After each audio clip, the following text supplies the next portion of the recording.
predictive AI. It's a fantastic piece of AI where we are actually drilling deep into data, the data lake that we created, and we started predicting the outcome of that particular AI model that we have developed. So basically, this helps you create a predictive environment. Say for instance, we have demand forecasting as one of the things that we can talk about. Earlier, this entire process used to be done manually. We can create a stack where we can create a demand forecasting model. So demand can be forecasted over a period of certain time, putting into effect the different kind of inputs that the organization, see each organization have their own kind of a setup. So depending on the kind of organization they are, the demands can be predicted, they can be forecasted using AI data model.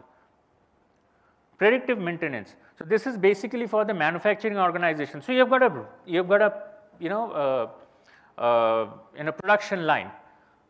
What is the optimum maintenance time, or when do you have to maintain? See, we are not overdoing it, we are not underdoing it.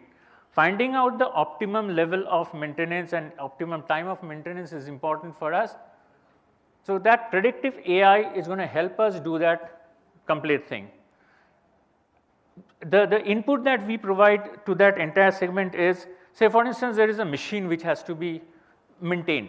So the OEM has some data which can be ingested into it, the organization's behavior has to come into it, the machine usage time also gets into it, and there are standards, industry standards which can also be taken into, and this maintenance output can be predicted. So that is one of the things that we are into predictive AI.